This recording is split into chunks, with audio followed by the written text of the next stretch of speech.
nothing can possibly go wrong.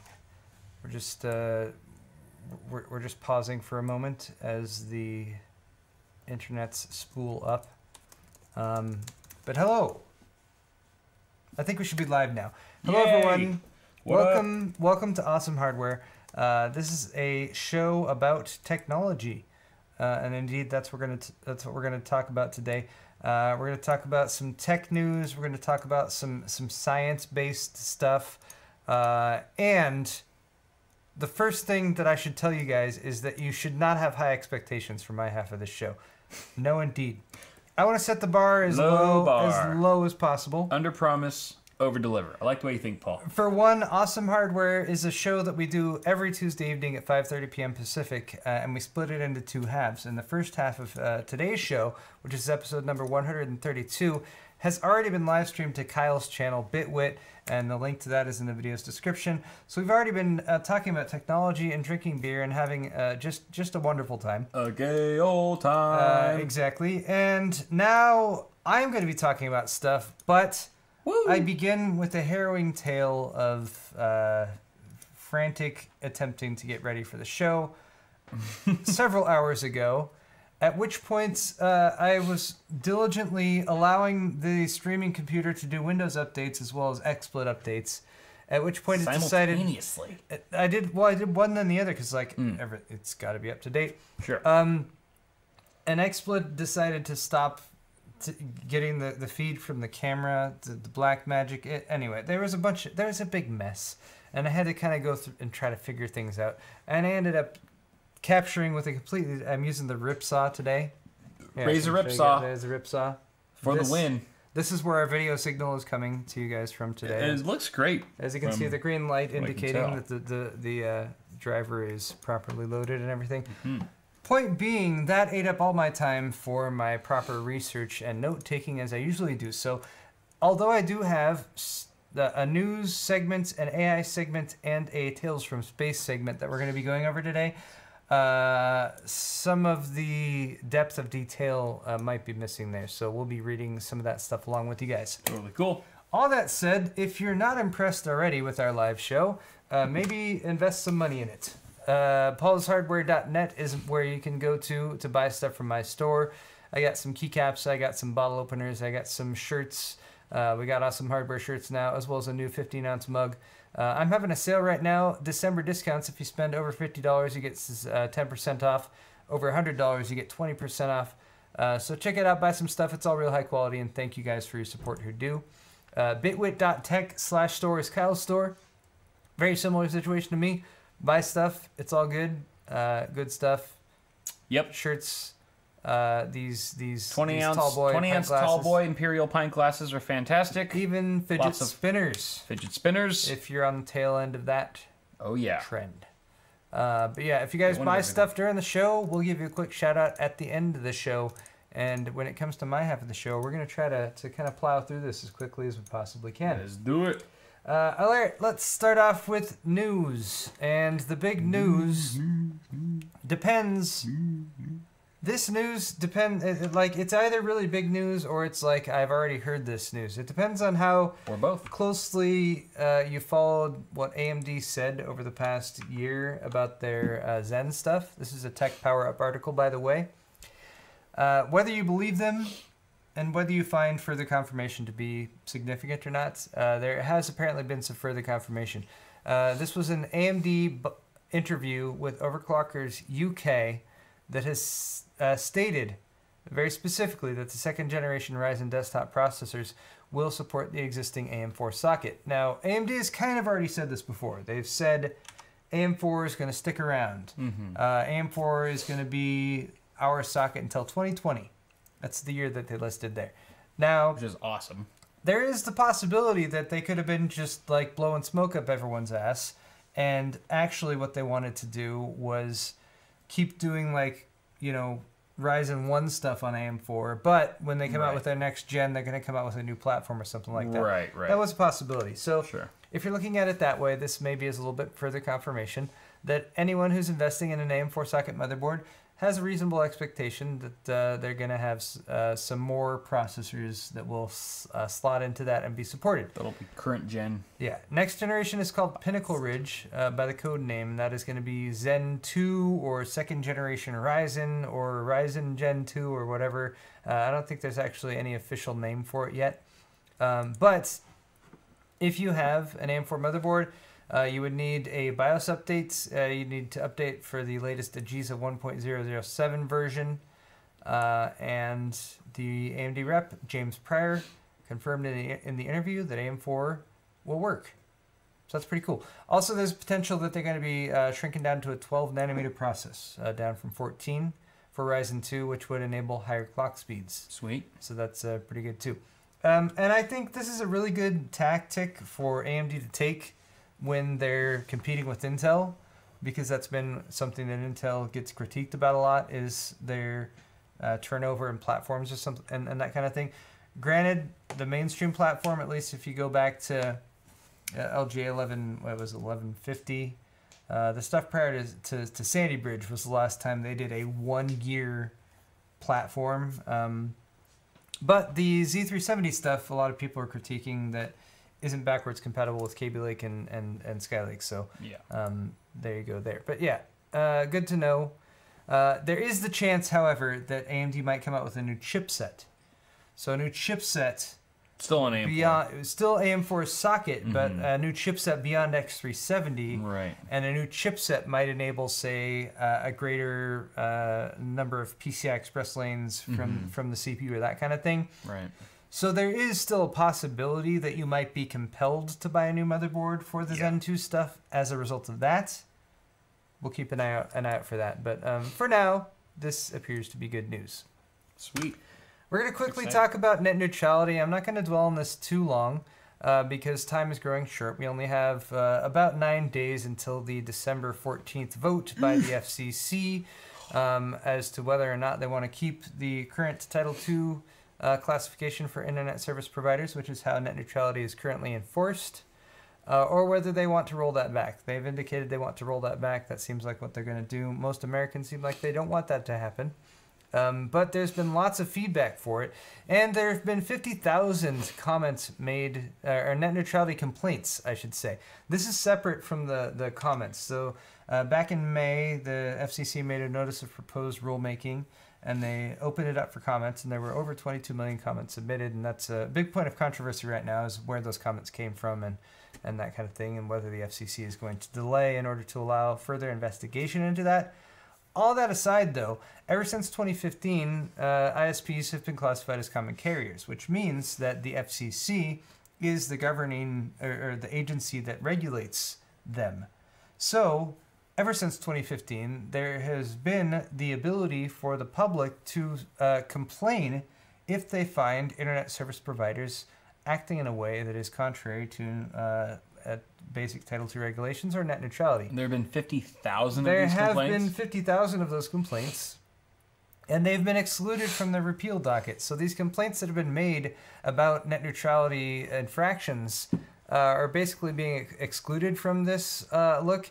And this is just further evidence of the FCC's sort of wanton dismissal of the American public's opinion in how they should proceed in this and how the internet should be regulated. So all this is to say, I actually did a video that I've already shot but hasn't been posted yet with Wendell from Level 1 Techs, specifically going over pretty in depth a lot of stuff about net neutrality, and that will be up on my channel in the next couple days. So hopefully you guys will watch it if you want to learn a little bit more.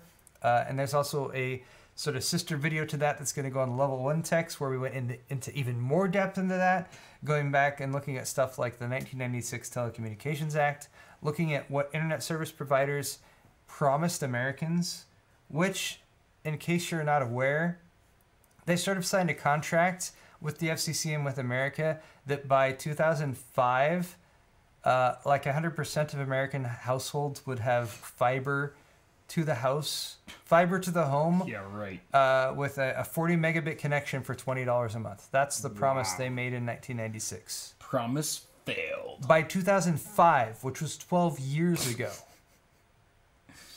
Now they're saying they need to restrict the internet and charge people more for their bandwidth and everything because they haven't followed up with the promises that they made. Anyway, all that is to say, Level 1 Techs is also having a giveaway going on right now. So if you check out the video description, the link's down there. You can go over to the 4-way giveaway thing, and they have actually, I believe it's an 8700K based system that they're giving away in combination with several other channels. So check it out. Go win some stuff. Just a little co-plug there. Moving on. NCX has filed for bankruptcy. Did you see this coming? Kind of. I didn't really think about it. I kind of saw this coming, only because I follow their YouTube channel, and if you look at the stuff that happened recently with Riley, or Keys, leaving. Stuff meaning, as far as I knew, they just left. The NCX YouTube channel, everyone has left. If you look at what happened with us back at our former employer, when we all decided hey, we're gonna leave because of various reasons. Sure. There are reasons that are compelling us to leave. Seems like kind of the same thing happening over there. The same thing happened, but because we left, but Newegg didn't go under and go bankrupt. Newegg didn't go under. So, that's true. And that's almost, I think, why I didn't see it coming, because I was part of the Newegg breakaway when our whole YouTube channel just dissolved, and yet the company Newegg still kept going. And so when the same thing exactly happened to the NCIX YouTube channel, that was the furthest thing from my mind, that the entire company's at jeopardy and is going to go bankrupt. I thought, that maybe they had all left for similar reasons that we did, but obviously that wasn't the case. I personally didn't see it coming. I'm sure a lot of other key players at NCIX or maybe even Linus could see this a mile away. I think the comparison there to the NCIX versus Newegg is NCIX, a lot of people knew of because of Linus and because of their YouTube channel. They had a very successful social media platform due to the YouTube channel. And if you look at what Linus has done, he's one of the top most recognized tech YouTubers globally now. Mm-hmm. He's making crazy amounts of money compared to what NCX is doing with their YouTube channel now. Yeah. By comparison, Newegg had a YouTube channel that they grew for a while as we were working on it and everything like that. But Newegg wasn't necessarily as defined by the YouTube channel as I feel like NCX was. Sure. Being a Canadian-based company, which has, Canada has about the same, or I believe Canada has less population than California, for example. So there's a lot fewer people up there. So it's a smaller market. So because of that, I guess, seeing some of the deterioration of what was going on with the YouTube channel was a big chunk of their company. Yeah. It was a big chunk of their company, not just a small branch like we were. Yeah, makes sense. Yeah, so NCX was founded in 1996 by Steve Wu in Burnaby, British Columbia. It was a walk-in retail outlet. In 97, they started an online service as well. They competed against traditional retailers as well as online rivals like Amazon and Newegg. And at this point, they have a Supreme bankruptcy filing. Supreme! Does that mean they have a bankruptcy that is accompanied by sour cream? Yeah, sour cream and guacamole. I believe so. I actually caught bankruptcy Supreme. I caught a bit of the Linus the Wen show on Friday about this because they were discussing it a little bit. Yeah, and they were confused about Supreme bankruptcy. I was like, dude, sour cream and guacamole. The works. Maybe some chunky salsa.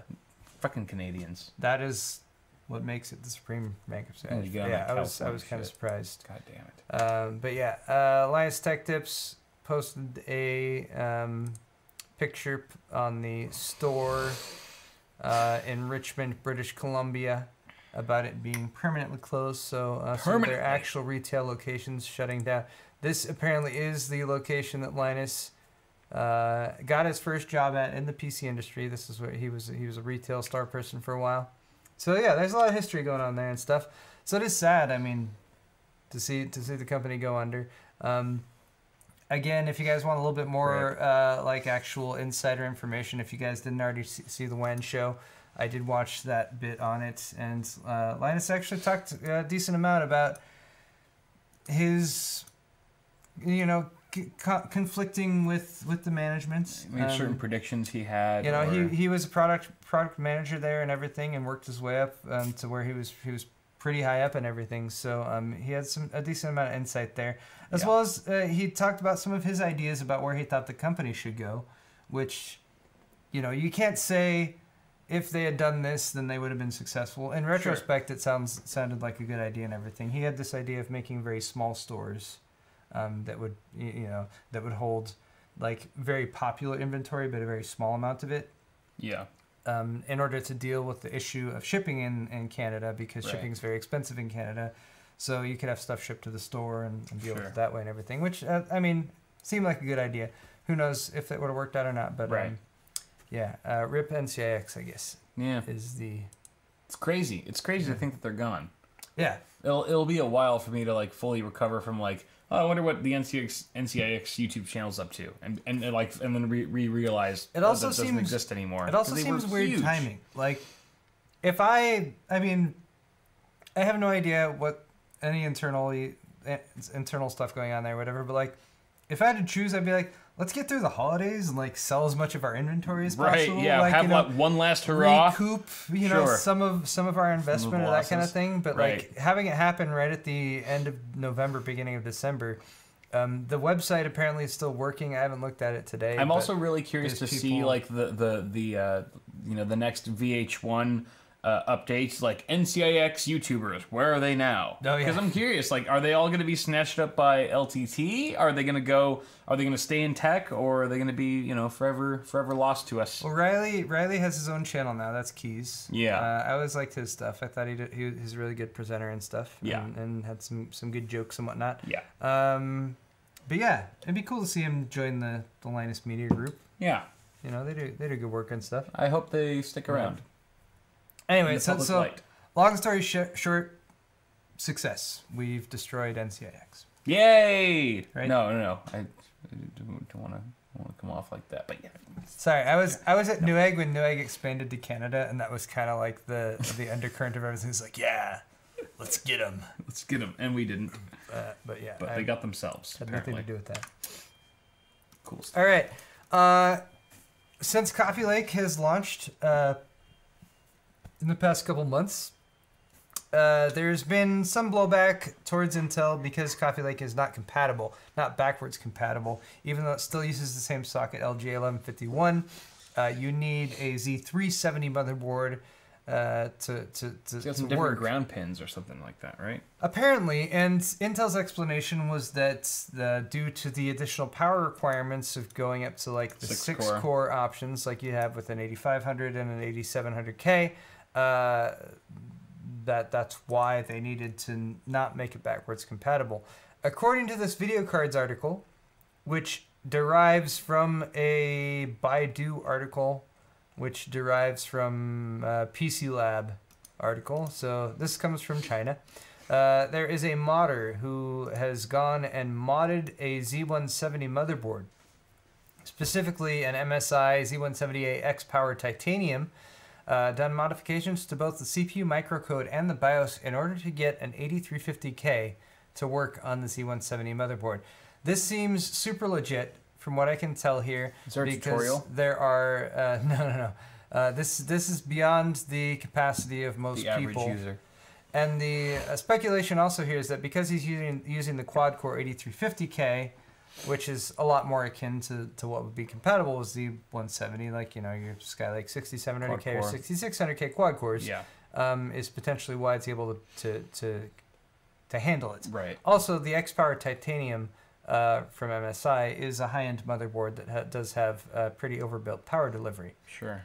All that said, the BIOS is listing right here with the Z170 motherboard and the 8350K. There's a ton of different screenshots of CPU-Z, CPU-Z going with the CPU ID and actually showing the CPU ID signature and comparing it to what's going on in the microcode and everything, just to show, like, yes, we believe you. This is legit. Plenty of screen caps and everything. So all you need is like a $400 motherboard for your Core i3 to work on Coffee Lake. Apparently, and you need. I mean, it's cool. It's cool, but Yeah, Andrew Wu from ASUS confirmed just a few weeks ago that the decision to disable Coffee Lake S support in Z170 and 270 was dictated directly by Intel, even though older motherboards could easily support them.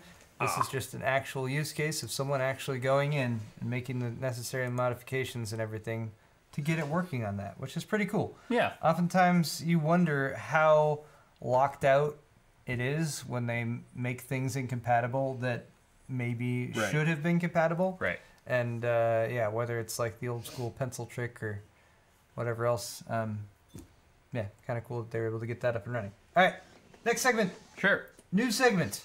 A brand new segment on the show. I'm sure it's going to be very popular. I even made a new lower thirds for it. What's it going to be? What is it? What do we got? We're all going to die. What is it? We're all going to die? Yes. Die as in die? Or AI. D-A-I. This is the AI segment. A-I. D. We're all going to die. A-I. We're all going to D-A-I. Yeah, see? It's about AI and So how it's AI they're going to and- kill us yeah. all. Got it. Love it. We're all going to die. Totally on board. All right, there we go. We got the new Ha little robot dude down there. Poke his face. ha. Obviously it's representing creepy AI. So we're going to talk about robot. some AI-related stuff first Right. off. And I should mention a couple of these articles did come from the Level 1 Techs, their weekly news show that they usually post on Monday evening. Although I've completely lost track, because several of these I saw during the week and pulled them up, and a couple of those I saw on the show. So anyway, I just wanted to give some credit there. Point being, over on CNN Tech, 375 million jobs may be automated by 2030. That's in 13 years, by the way. Sooner than you might expect. This is a new report by the McKinsey Global Institute. Cautions that as many as 375 million workers will need to switch occupational categories by 2030 due to automation. Basically, the robots, the AI, they're coming. They're coming for you. They're gonna take your job. How does that work then? I mean, all these people, because obviously the AI is going to be doing like more simplistic jobs, right? They're not going to be doing super complex stuff. So a lot of people who maybe don't have college degrees or don't have like super high education, they're going to be out of a job because a bot will be able to do it for them better than they can. Probably. And then and people are saying, well, that'll open up more jobs because people need to make the robots. True. But the people who are getting put out of a job are not going to be qualified enough. If you read ahead, I feel like you're setting up my next articles really well here. I had no idea. Okay. Honestly, I'm just like riffing on this right now. So But, obviously, yeah, go ahead. as Kyle is stating right now, the fear of automation and the robots coming and taking your job and the AI and whatnot, only is to be feared if you're, doing manual labor, simple jobs, that kind of thing that can easily be replaced by robots, that kind of thing. Anything that might be, say, creative or require inspiration or, the uniqueness of the human mind, say like making art, something like that. AI is never going to come for us and take over that kind of thing, right? They've even tackled that. Is that even happening? They're going to be fucking Picasso bots? Check out this heavy metal album. It's actually a black metal Made album. by a machine. It is made by the group known as Dada Bots. It is their debut album. It was created by a neural network studying the work of a human metal band called Krallice.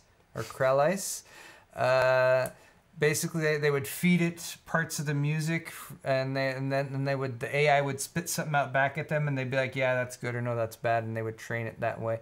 The album is called Coditany of Timeness. It has 5 tracks. And it freaking shreds. It freaking shreds, man. It's absolutely ridiculous. You can actually listen to the entire album. Okay, let me listen to one of the tracks. Can we listen to it on stream? I hope we're not going to get flagged or anything like that. I just want to. All right, we'll be talking over it. I'm going to jump slightly. forward. Okay, yeah. So this is all produced by a bot. Yeah. By bots. Okay, I can make that. I can make that on my phone right now. That's just like screeching out of my ass. Yeah. I mean, it just sounds black, like noise. It's black metal, so. Maybe I just don't get it. Maybe I'm just not Maybe I'm You just just not don't metal understand. enough. You I'm just not don't metal understand. enough to understand that this is actually a real masterpiece. I don't know, man. I think we're a long way off. Let's listen to Enter Giveness. Just because we can have them make songs doesn't mean that they're going to be yeah. Oh, listen to that. Wait, they all sound exactly the same. They kind of do. Every song that you've played so far could have easily just been one song, and no one would doubt you. It's black metal, Kyle. You don't understand. You don't understand coditiny of timeness, all right? How about in could husk? understand the coditiny of timeness. But These all do sound it's very the same similar. track, just replicated 5 times, and they call it an album.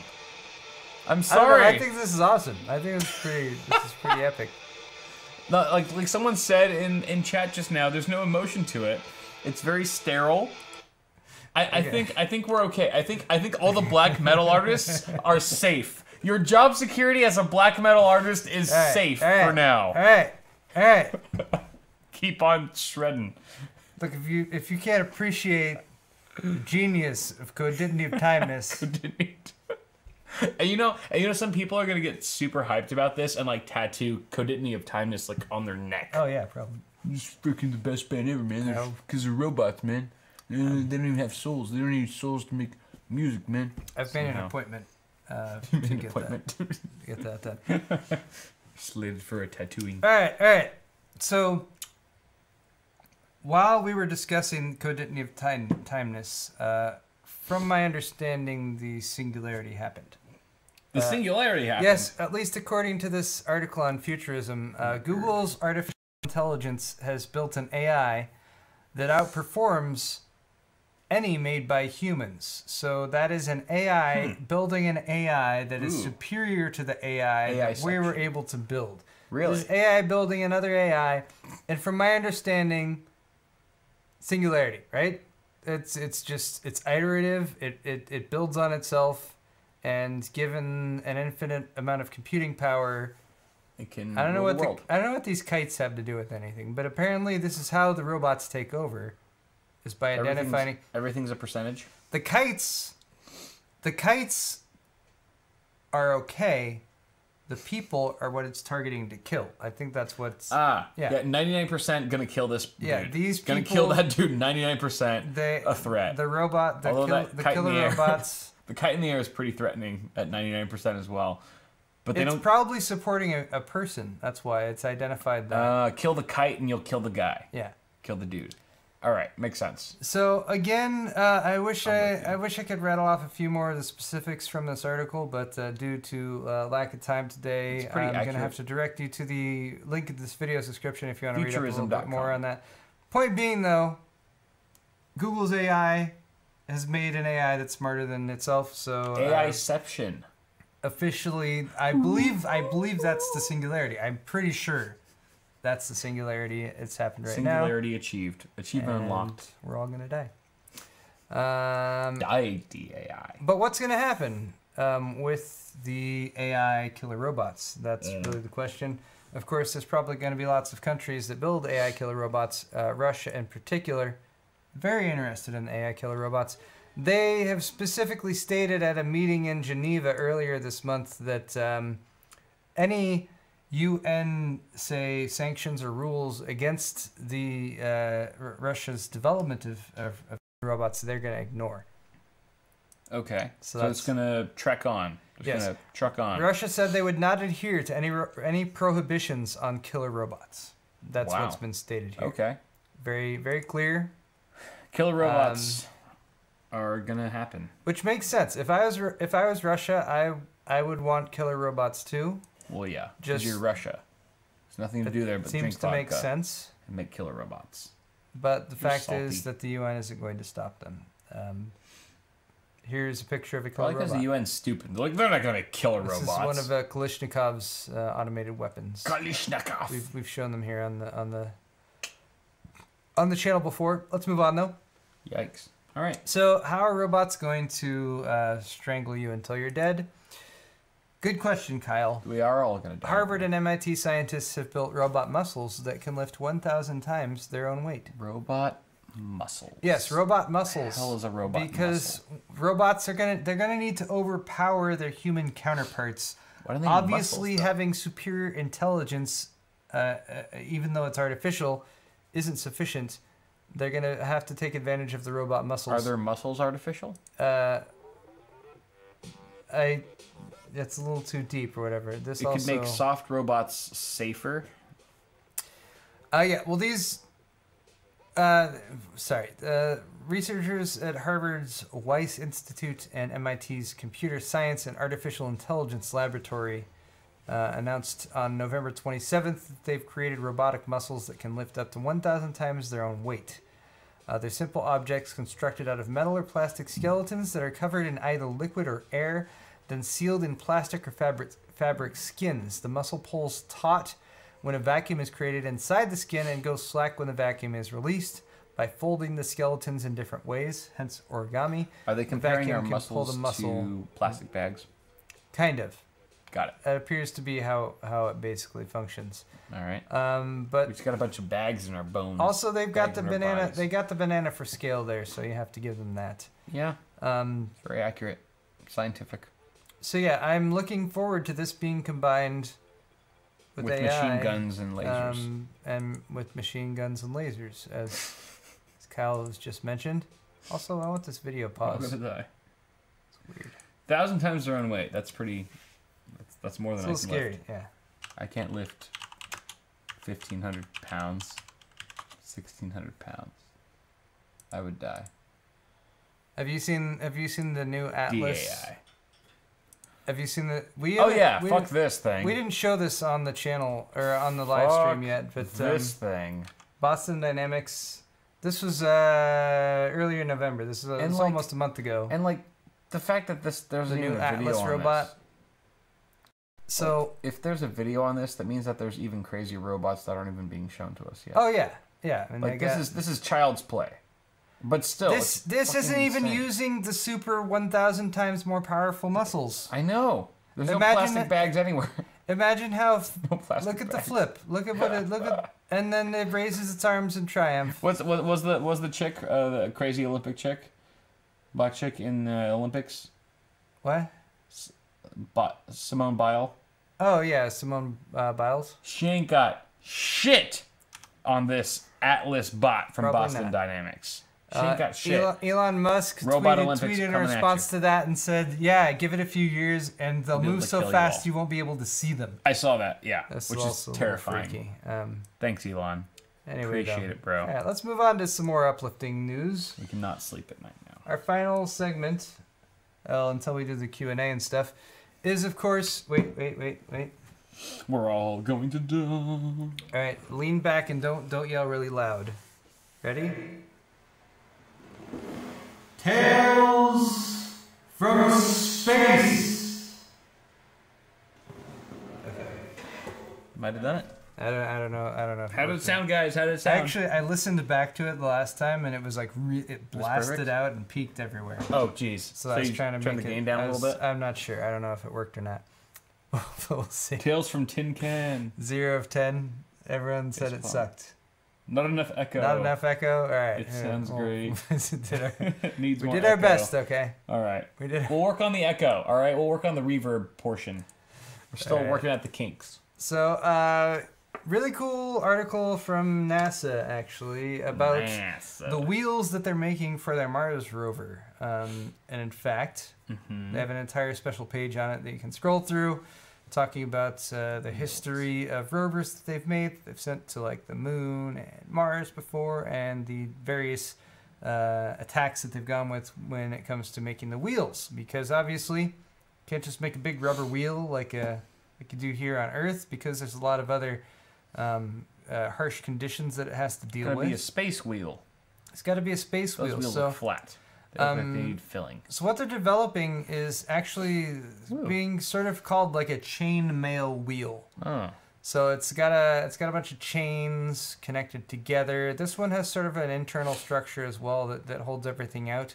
During the mid 2000s, they developed what they called a sprint tire, which is an airless compliant tire. Consists of several hundred coiled steel wires woven into a flexible mesh.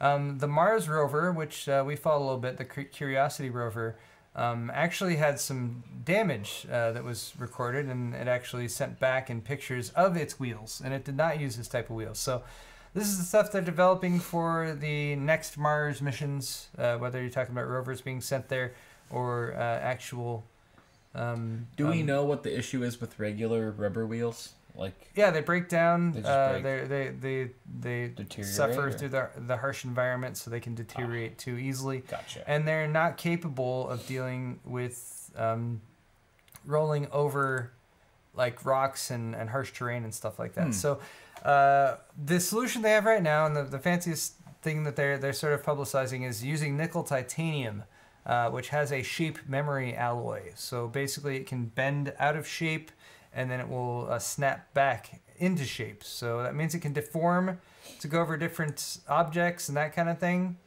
And it's just kind of cool looking. That is cool. And It's really cool, I actually. spotted this earlier this week. They have a few videos on this of the wheel in Going over actual different in terrain. action, rolling over So different it's kind of terrain. like it's very like malleable, kind of conforms Yeah, to whatever so- it's rolling over. They're looking for sort of a cross between, the all-terrain capabilities of rolling over a bunch That's of different pretty types crazy. of, Wow. of rocks and whatnot, being incredibly durable. Yeah. So that it can't pop or anything or get holes in it, and then also the ability to get deformed and then snap back into shape. Wow. So pretty cool. And again, this website is nasa.gov/special/wheels, and even has sort of a close up of the atomic structure that sort of can bend. This is the end game for your classroom science project. Oh yeah. Right? All right, we've got some rocks, and you guys are going to have to build some things with wheels that can go over the rocks. Go. You have 1 week. This is what NASA's. This is it's like- NASA level. There's like one kid who comes up with this stuff, and the teacher's like, "Wait, Jesus, you should we need to send you to the special program." graduate you immediately. Send Yes. you to Yale. All right. Sweet. Voyager exciting. 1 is the Voyager farthest man-made object from Earth. In fact, I believe it is the only extra solar system or man-made object that has traveled outside of its solar system. And even 37 years after it was last had any manipulation or changing course done, Voyager 1 has just fired its thrusters once again. Intentionally, Which right? is pretty crazy. Yeah, very intentionally. It was first launched in 1977. It is the most crazy. well-traveled spacecraft ever launched by NASA. It relies on attitude control thrusters to orient itself so it can communicate with Earth using the Deep Space Network. They noticed diminishing returns with the thrusters since 2014, when they needed to fire up more often to give out the same amount of energy. So to extend the life of the mission, the researchers came up with the novel idea of reactivating the craft's trajectory correction maneuver thrusters. And they were basically fired up in order to extend the life of the mission for just a few more years. So it's still... Voyager actually has a wide... there's a collection of different sensors and other objects that are attached to it that do different jobs. Some of them are still working, and some of them have end of life. So the article from Futurism has a little bit more information on that, as far as the sensors and whatnot on Voyager that are still sending information back to Earth. But Voyager 1's like our alien feeler, yeah, right? Like that. Like it's the furthest thing away from Earth that we've ever made. It's also the right? thing that has it's got the little gold placard on it that has some of the base, so the it's got a very fundamental set of information that's meant to communicate certain stuff to Some songs, music, and shit. It's got like the human anatomy, and there's Yeah. there's a few other things on there as well. But yeah, it's pretty cool. Thought that was interesting, especially that something that was built and launched so long ago. I mean, 1977. That's 40 years, right? Yeah, Yeah, 40 years. it's a while. And yet we can still communicate with it, and it's still getting some work done. Cray. All right, SpaceX is working on their big old rocket, the Falcon Heavy, and in fact they've been doing some tests on it. And Elon Musk tweeted earlier this week that they're actually planning to do a test launch. And when they do a test launch for something like this, there's a relatively high chance of failure, that the thing's just going to explode or something like that. So they put a payload in it that's just there to be dead weight, which means that they can choose whatever they want for the payload.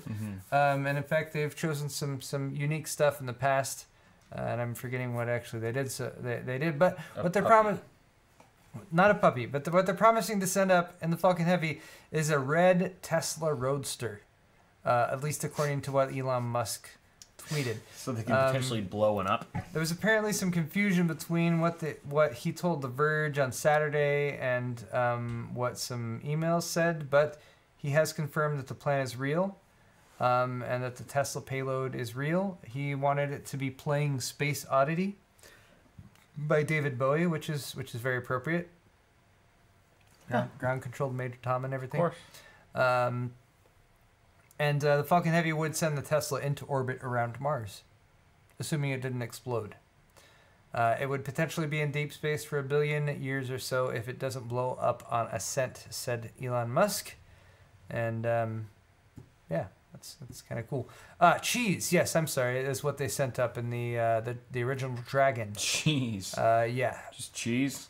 They were kind inspired of by the cheese? suggestion of a friend in British comedy group Monty Python's Cheese Shop sketch. So the Dragon spacecraft's demo flight in 2010 carried a giant wheel of French Gruyere cheese. Ooh, great. Gruyere is good. Yeah, Aliens will love that shit. it's super tasty. Fuck yeah, Gruyere. So yeah, I guess Nice. if you really Well- want a Tesla, Roadster, go into space and just snatch the one that they're deploying out to aliens. Yeah. I don't know. Very viable. Like what? So obviously, we don't know what's going to happen in the future. But like, what if 500 years from now, like the Tesla orbiting Mars is like some, you know, like monument or something like that, right? Because I mean, Yeah. colonizing Mars is a pretty big deal, and Sure. making humanity a multi-planet species and everything like that. And we don't know if this is going to be leading up to that or whatever. Sure. Like I've space. watched some of the Star Wars Discovery series, which I don't think you've watched, but like at one point they made some reference to Elon Musk, which was very like, oh, like he's a very pioneering individual, and like I don't want to lionize someone like that while they're still alive or anything like that, but Sure. it would be kind of fun if a Tesla going around Mars in the future was some sort of significant object or something like that. Who knows? Yeah. All right. Lastly, on the ISS, apparently they have pizza night. Movie night, Why I guess, not? and they celebrate with pizza. Domino's. So Newsweek has an article. That is not a pizza. It's a pizza flying across, I thought that was going The to say space Squarespace. station. I was like, this can't be as possible. well as a time lapse of them preparing the pizza and cooking it. There's going to be so much in mozzarella tinfoil. just floating in the air. This How was does that what I'm not- confused about, right? Like it's not 0G, but it's very low gravity. But that how they're do all in. the Things toppings float around. stay on? Stuff, yeah, you usually see, you know, in the movies, everything squirts around and you get little blobs of stuff flying everywhere. Right. But they're apparently able to Well, it doesn't look like they have cheese on fix the it pizza. to the pizza. They also cut it with scissors, and I didn't really see people eating it. But it is kind of funny to think like, if you're eating a meal in space, like you don't really need a table or anything like that. It's just your Right, food just just kind in of front of floats you. there, and like you eat it, and then Yeah, just let it continue yeah. to float in That's front of kinda you or weird. whatever. Anyway, I thought that was Come into the dining, or Somewhat eat your food amusing. on the dining air. exactly. But yeah, so The dining area. and but good to know that on the ISS they also get to have pizza night from time to time. Yeah. All right. Domino's. Shakey's got to hit up the space Hey. scene. Given how little research I did and how few notes I had, I think we got through my stories well enough. So hey, Beautiful. cheers. Cheers. We are done with that. You drank way more Yeah. beer than I did. I did. You were talking more. I was Mhm. drinking more. Cool. Are we doing donations? Yes, we're gonna jump over to donations and Q&A. So I need to switch mice Sweet. Let's see. and Okay. scroll. All right. Josh Rowell, $6.66. Fuck yeah, looking to make a killer ITX build. I remember back in the day that disabling hyperthreading will lower temperatures and power. Is that still a thing? Yes, I feel like but not technically- to a degree that I would recommend doing it. Yeah, not worth Hyperthreading it. is typically something that you want to leave on. The only reason you might want to disable it is to set up some sort of a speculative scenario where you are trying to purposely hamper the chip's performance in order to make a comparison or something like that. Yeah, no, leave hyperthreading on, man. Yeah, leave it on. Just leave it on. MB67, $30. Congratulations on surpassing 700,000 Thank you. subscribers. Congrats. Thank you, I didn't realize that MB67. you passed 700. I did. Excellent. I almost didn't realize either. I That's think awesome. it happened on Saturday, Yeah. and I wasn't really like it was one of those days where I just didn't really look at social media or anything like that all day. So yeah, thank you, Seven's MB67. lucky. Yeah, I'm up over 700K. Nice. I don't have a 700,000 subscriber giveaway planned, but I think I'm gonna do one at 750, which is probably gonna be in another month or so. Three-quarters of a mil? We'll wait till then. Yeah, Nice. 750,000 seems like a good option. And For sure. in the meantime, like we've already mentioned, we've got the I don't know. Did we do the proper announcement on we didn't. I don't think so. We can do an end announcement. We're doing a charity live stream for 12 hours. Cal and I are gonna be gaming and live streaming right here in about 4 days on Saturday, December 9th.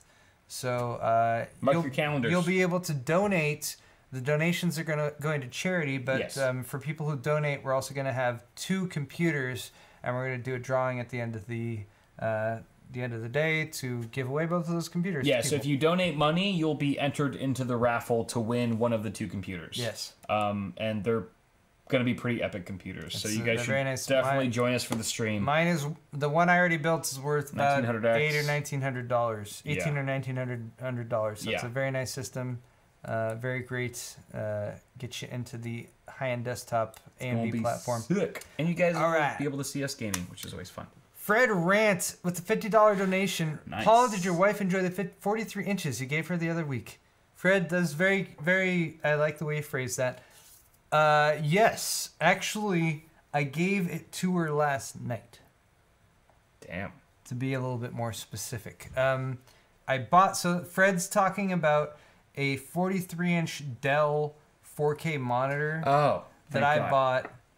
Got it. I got on Black Friday. It was an Amazon Lightning deal for $650. And actually, yesterday I did an unboxing video.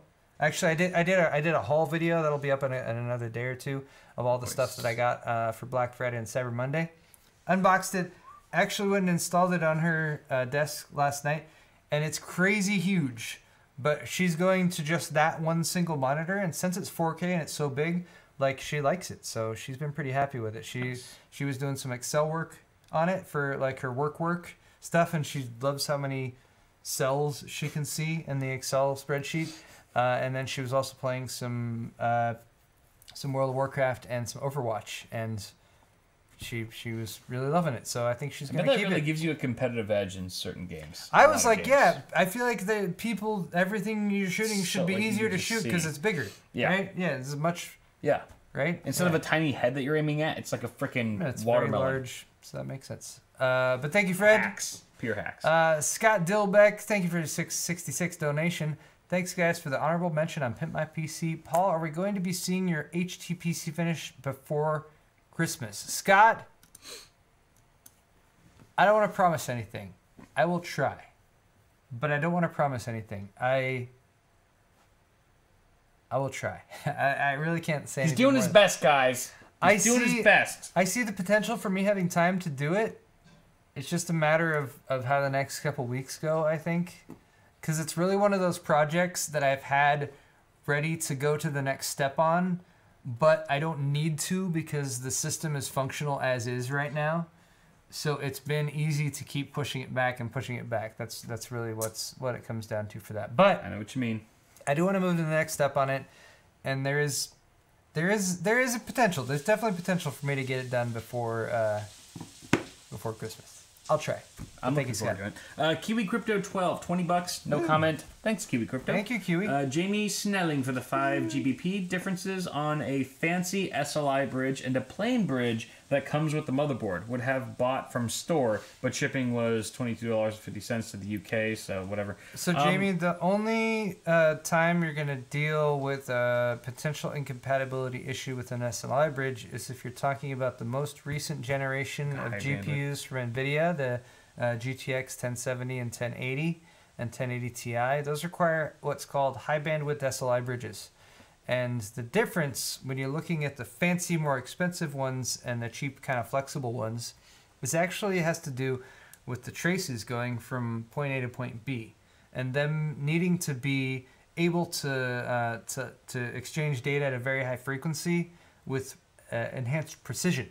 So the rigid PCB ones have very specific layouts of the length of the trace from point A to point B, which enhances the amount of the time that it takes to go from point A to point B, which enhances the precision, which is what makes it compatible with the latest NVIDIA GPUs. If you're going with 900 series or anything before, the flexible ones work just fine. But yeah, if you are going with the current generation NVIDIA SLI configuration, definitely want to get an HB SLI bridge. Yep. Okay. Well said. Jamie Snelling. Oh, I'm sorry. Thomas Drailing, $5. Try a couple of Boilermakers next show. I want to see you guys pass the fuck out. Boilermakers? Boilermakers. Boilermakers. What's that? I believe I gotta double check, otherwise I'm gonna be wrong about it. No idea what a Boilermaker. You look that up. I'll go on to Ballantine for the 12 Canadians. May the prices be low and the frame rates be high. We couldn't agree more. Thank you very much, Ballantine. Dave Fredrickson, $5. Same thing I said in the other half. You guys are awesome. Following since Newegg's Yoked, #1. Nice. Fucking OG. That's old school. Thank you, Dave. Nice, dude. Boilermaker, I was right, is a shot in a beer. Shot in a beer. Typically, it is an inexpensive beer with an expensive whiskey. Okay. In Texas, it's known as a two-step. A two-step. In England, the term Boilermaker refers to half pint of draft mild mixed with half pint of bottled brown ale. Okay. So it's just a shot of whiskey and some beer right after. Nice. I'm Yeah, gonna a oil glass a of beer and a Boilermaker. shot of whiskey. Next time I go to Texas, I'll order a Boilermaker. The beer is either served as a chaser or mixed with the whiskey. Mixed. Ugh. Yeah. I don't even need a chaser. Just give me a shot of whiskey and a beer. We should do an Irish car bomb episode, which would essentially be the same thing when it comes to alcohol intake. That's true. Dingo on my $45. You guys should play Nier Automata. It's awesome. If you love it, play Bayonetta, Vanquish, and Metal Gear Rising. Their games are intense. You said that Nier was pretty good. Again, yeah, Or that's you just heard it's that it's Nier's one of good? those games that I don't think was like necessarily like a widely AAA crazy. advertised AAA title that everyone has heard of, Yeah. but I've heard of it multiple times in reference as like this was a really good game this year. So, Yeah. Cool. I should check that that's out as far then. as it goes. Thanks for the recommendation. Craig Pettigrew for the 5 Canadians. Is Peter your brother? Peter Pettigrew? Peter Pettigrew. I don't know who that is. Who's that? Harry Potter? Sorry, I'm not a Harry Potter nerd. Okay, sorry. Nerd! It's all his finger. That's all that's left. It's his finger. Sorry, Craig. Nerd, you guys, Gamers Nexus and Jay helped me build and overclock my first budget computer, Ryzen 1300X A320M. Don't judge me, lol. 550 watt PSU, 8 gigs of HyperX RAM, R9 380, 4 gigabyte. That's a pretty solid system. For a nice budget entry level computer. You're eventually going to want to upgrade your The motherboard. GPU and the motherboard, yeah. Because A320... You can't overclock. You can't overclock. It's not going to have good power delivery. Even if you were to upgrade from a 1300X to like an 1800X or a 1700, it's not going to be able to maintain a high clock speed on those GPUs for a long period of time. That'll be your weak point. But all that said, you've got a nice balanced system for now. Yeah. But you will probably want to upgrade that motherboard if you're planning to upgrade the rest of your system. Even more down so the reason line. to do so with Ryzen 2 being now confirmed to support AM4. Exactly. That's awesome. Ben Woodward for the $10, building first PC to game and stream, and didn't realize my choices may be good for gaming, but not necessarily for streaming. Asus Strix 270E, i7 7700K, and a GTX 1070. Will this setup suffice? Thanks. For streaming, yes. So you have hyper-threading on that 7700K. You should be fine. You should be fine. Some Gamers Nexus in particular has tested these configurations and actually found that the 7700K, simply because it's limited to 4 cores and 8 threads, does lag behind when it comes to the stream quality if you compare it to, say, a 6-core AMD option on the AM4 platform. That said, you have a 7700K, which means that you have an internal GPU that has an H.264 and I believe an H.265 Do some quick hardware search. encoder. So I would suggest that you take advantage of that.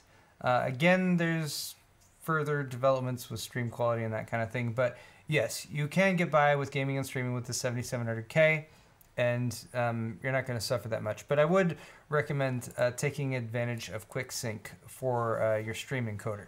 That would be a good option for you. Definitely do some A/B comparison testing with QuickSync and also with the native encoder, the H.264 encoder that comes on the GTX 10 series cards. I mean, if you have a 1070, you might as well check out what the difference is there. I mean, it kind of depends on the rest of your hardware setup and what settings you're streaming out. NV encoder. Yeah. So you can use GPU or CPU. I would say take a look at both and see which one works better for you. In my personal experience, the 7700K, I have not tested it directly against this, the 6 or 8 core Ryzen chips, but I haven't really noticed any significant problems with the quality when streaming, and that was probably at like 3500 kilobits per second, 1920 by 1080, 30 FPS. If you want to scale upwards of that, then you, like Paul said, Gamers Nexus has verified that the performance might not be as smooth beyond those settings.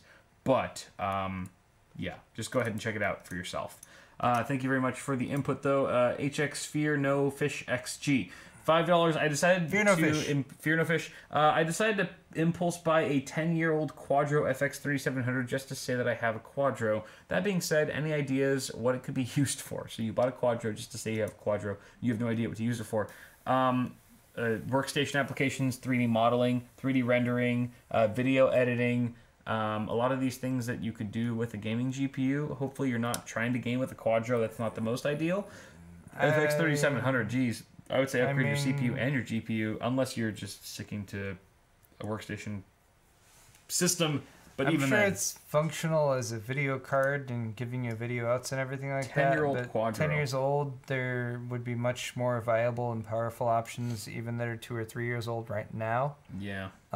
For your solution. So I wouldn't use it for anything. I would keep it as a vanity piece, or put it in a display case or something like that. Yeah, use it as a souvenir. That's what I would do. ZZ Hardy, 10 Australians. I, for one, welcome our new AI overlords. Me too. Honor them. Yes, honor them, because it's either that or we have they never kill us all. spoken disparagingly of them, and therefore they should treat us with kindness and respect. In robots, we trust. Zachary Hummel, $20. No comment. Thank you very much, Zach. Zachary. We love you. Appreciate it. Fred Randfit, $5. I believe you two are really AI and not real. You are here to set us all up for destruction. That's going to become a perfectly legitimate question. Like right now, is everyone online just a robot? No, for real. Right We're now, a Google robot.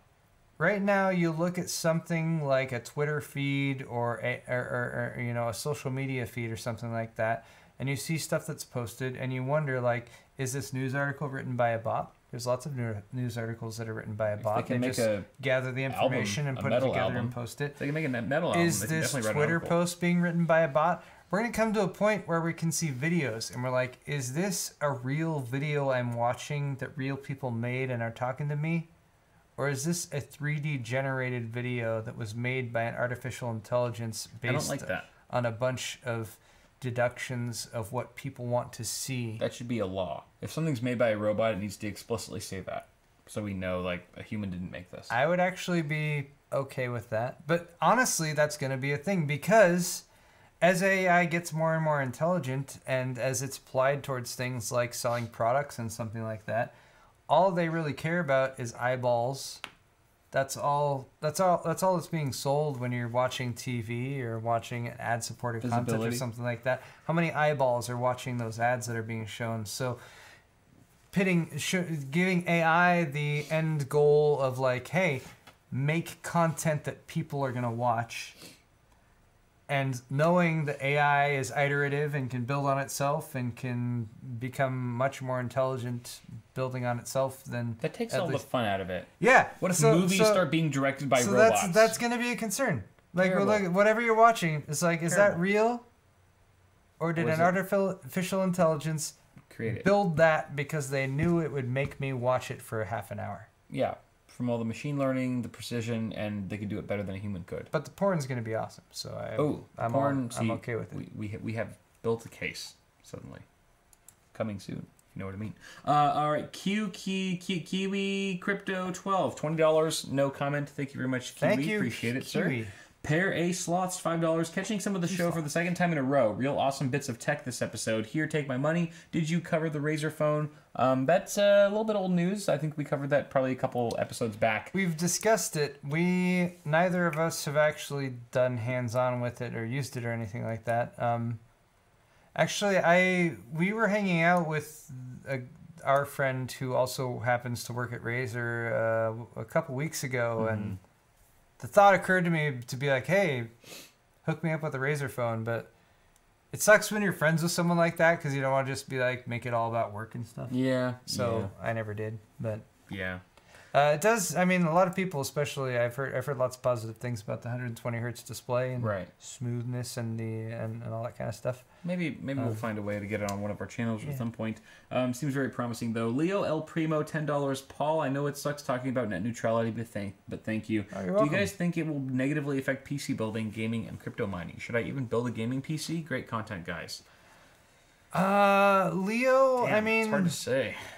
So the negative effect potential, and this is obviously, a speculative thing. This is something that could happen when it comes to gaming PCs in particular, would be your internet service provider deciding that, hey, we want to segment the data packets that you're sending and receiving, and we want to make sure that your basic internet stuff is here and that's what you're paying for.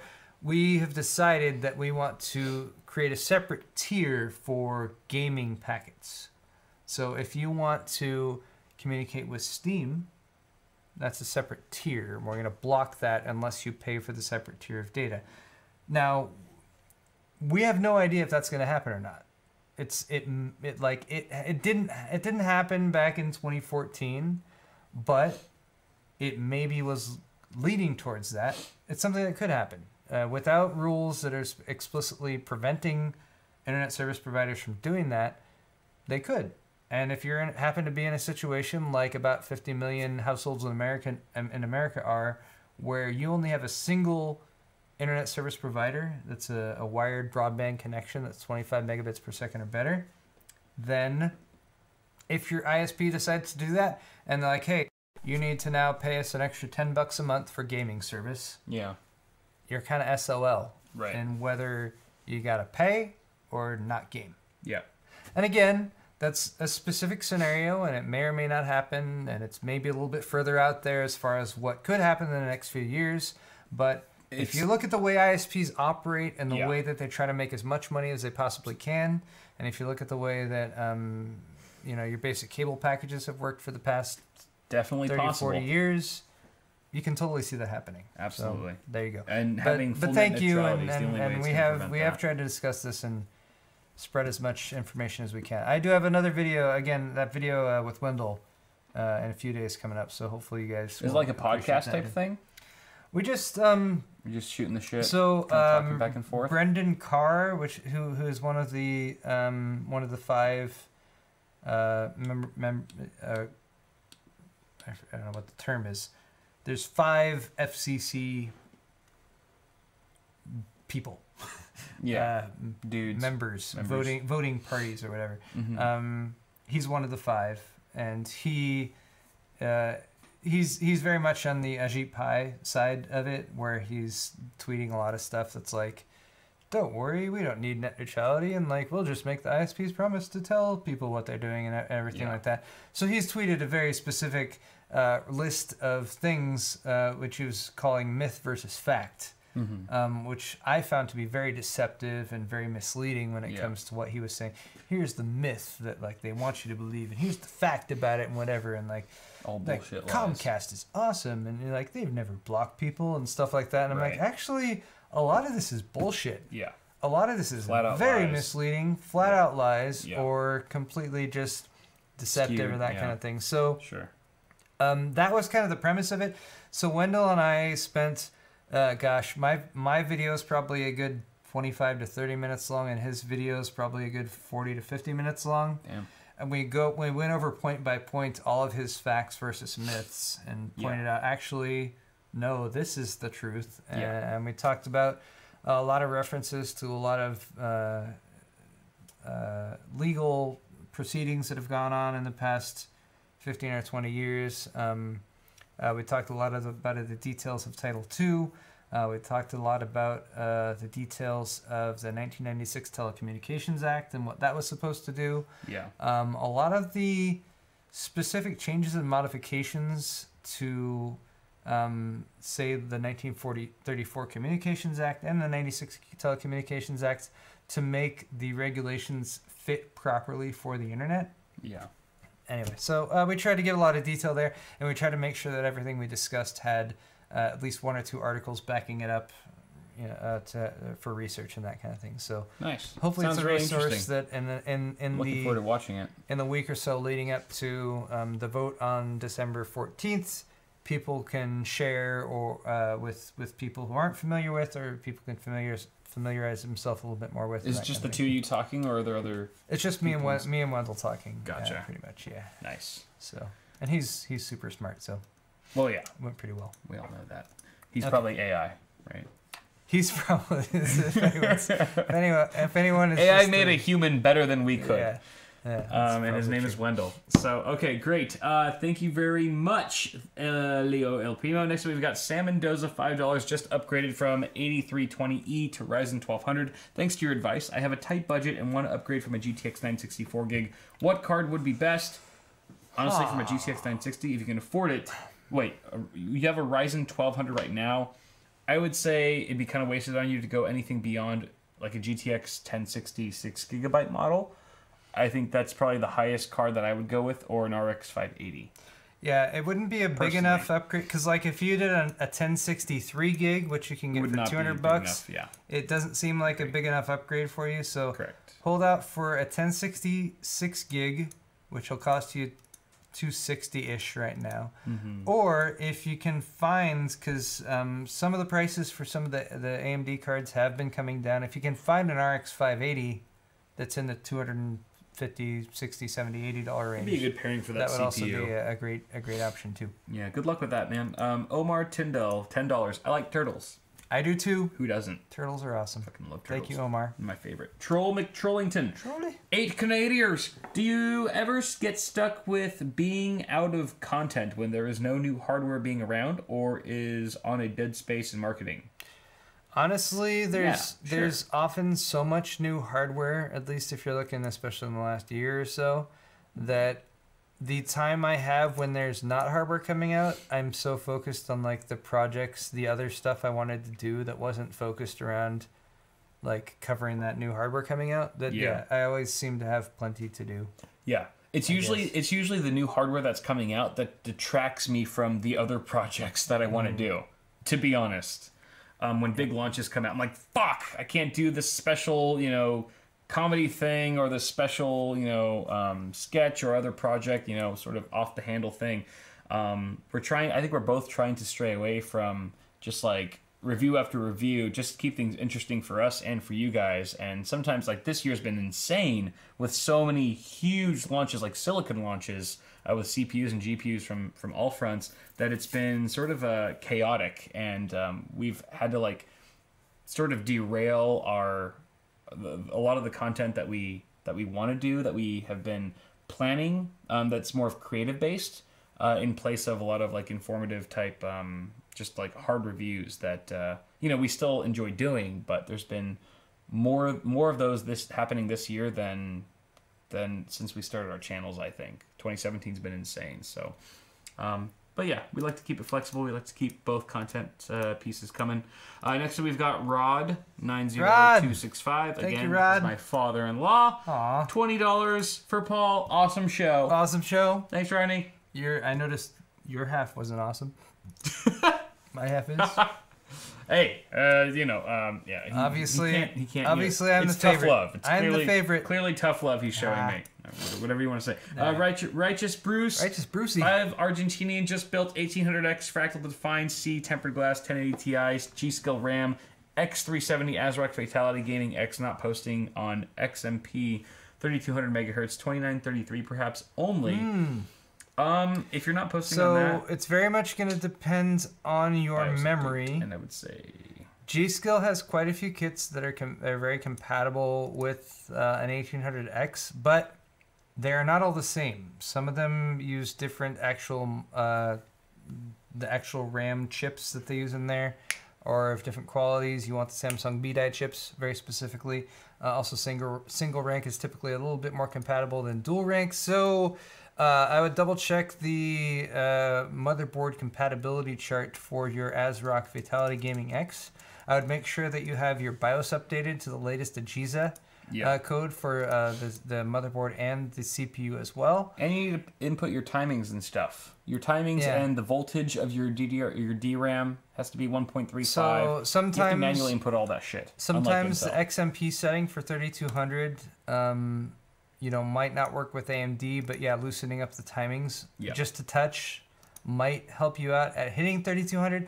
But honestly, if you're at 2933 over 3200, 2933 isn't too bad. So I wouldn't be too concerned if you can't actually hit that 3200 speed. Yeah. But there you go. Thank you, Richard Silent Spruce. Runner 4292, $10. First built PC, MSI B350 Tomahawk, Ryzen 1300X, Corsair LPX 3200, 2x4 gig kit, 850 EVO, 500 gig SSD, and a GTX 1050 Ti. How did I do? Also, Kyle, when is your Black Friday benchmarks coming out? Black Friday benchmarks on the system that I built on that day should be coming out shortly. I think it's going to be on Floatplane probably within a week or two. Actually, probably within a week. So YouTube within 2 weeks. Cool. Stay tuned for that. As far as your system that you set up, 1300X I really like your system. 1050 Ti, very well balanced. You can upgrade your 1300X all the way up to an 1800X. You have fast RAM. You've got fast RAM. You can upgrade your RAM from 2x4 gigs to 4x4 gigs to giving you 16 gigs, which is totally fine for most gaming applications. Awesome and SSD, even a little bit beyond that. Gigs, really solid Evo. SSD, so no need to upgrade that. You might find that you outlive your 1050 Ti at some point, but again, you have a very solid core system that would easily handle a GPU upgrade as well. So I think you did a pretty good job there. Yeah, nice job, Silent Runner. Sebastian Casella, 100 Argentinians.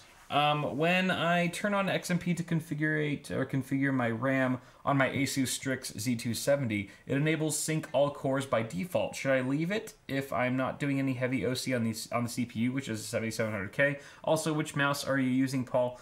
I think you should just leave it at all core, because that means you're overclocking every single core of your CPU, which is what you would in most situations is what you want to do. So sync all cores is good. Yeah. And what mouse are you using, Paul? If you're talking about right now, this is a Rocket Nith. Rocket Nith. But honestly, I have a bunch of different mice that are connected to a bunch of different systems that I sort of switch between. So this is Rocket Nith. I really like this mouse. It's a good one. Over here, I have a Rocket Tyon. I like the Tyon. It's a Tyon back there. This right here Rocket Tyon is a Razer Death Adder, which is one of my sort of mobile mice that I move around with a lot. I have a Corsair M65 that I really like a lot. What's this? You have a wireless? I have a Logitech G602 wireless mouse that I use for my laptops. It's fantastic. I love it. The batteries are AA's, but I've only changed them out once in the last year. Maybe 2. That's awesome. It's amazing battery life. That's pretty crazy. Very, very precise and low latency sensor as well. And then in my computer room back there, I have a Mayonix Naos 7000. Oh, so good. I have one of those at home too. So comfortable. I really love the It's like ergonomic sex on design your of it and hand. everything. Yep, super awesome. So yeah, all those mice I like. They're good mice. Blue 57999 $5. Hey guys, great show. I just updated my rig with a GTX 1080. What would you guys recommend to upgrade on this PC next? He gave us an Imgur link, which I followed, and it did not turn up anything except a bunch of Chinese characters. Oh, So I'm honestly not sure exactly what to say there. interesting. But honestly, 1080 is perfectly fine. Whatever CPU you have paired with it. Hopefully it's like, either a Core i7 or Ryzen 5 or Ryzen 7 on the upper echelon of those. Yeah, kind of hard to say without the additional specs there. But thank you very much for the donation, Blue. Thank you, Blue. And finally, BIG Big DFC for the $20. Thanks, Paul and Kyle, for all your work. I just finished my Ryzen 7 1800X build. I know Paul's taking a look on Twitter, blue/orange Oris build. Keep it up. Oh yeah, that was a solid build. Look really clean. Nice. I try to like with my Twitter, because I get a lot of people who tweet at me, and I try to respond to them, but I can't all the time. But I try to go like every 1 to 2 days, and I just scroll back like when I have some time set aside, and I go back as far as I can to anyone who's tweeted at me and respond to them and everything. And yeah, I love when people send me their builds, because it's like, often it's like, oh, like, you know, you taught me how to build this and I built it and that's awesome, or Yeah. or just like, here's my build and what do you think? And yeah, it's crazy. Like, people do really good work on there. So Yeah. always happy when people send that over. Word. And then All right. I think that's pretty much it for donations, so we can go ahead and read off some of our Johnson shout-outs. Yes, indeed. For all of you guys who picked up merchandise. I got a few. China. I got like 4. China C for picking up an Evolution Heavy Metal Gray shirt. Thank you very much. John R. from Virginia got the keycap. Thank you so much, John. Eric Mullins for picking up a CPU Cooler shirt and Awesome Hardware RGB Everything shirt. Thank you very much. Josh C. from Oregon, a big old Johnson. Got a couple of the Thumbscrew keycaps and the decal as well. Noise. We've also got Zoo X from Georgia.